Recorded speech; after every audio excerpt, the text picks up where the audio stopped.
So many of you may have noticed that sometimes you'll see icons in the toolbar up here.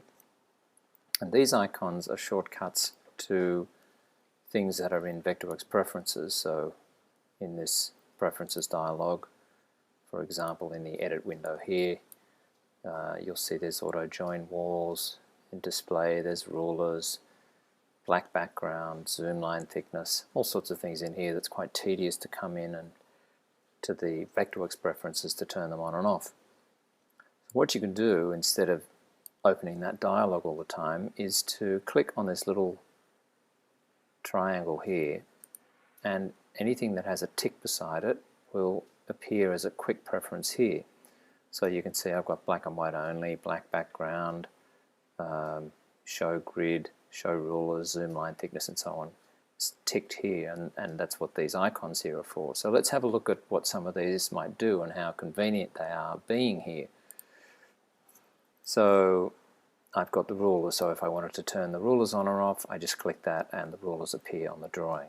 I can turn that on and off. If I wanted to show the grid or hide the grid, I can click this and the grid is going to show or it's going to hide. If I want to zoom line thickness, so in other words view the drawing, because it's currently at 57% zoom, so view the drawing as though I've got a magnifying glass, so that as I zoom in the line weights are going to get thicker as opposed to just staying at the designated line weight. Then I can turn that on or off. Things like black and white only, black background, you can toggle that on and off, and so on. So really useful to have these up here, and one in particular is very useful, and that's this one here, which is show other objects while in edit mode.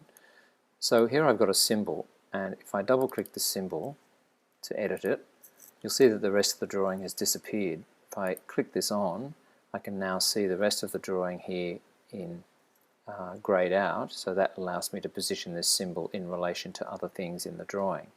And this will work in a number of different edit modes. For example, if I were to group a few of these objects, so let's just group those, modify, group.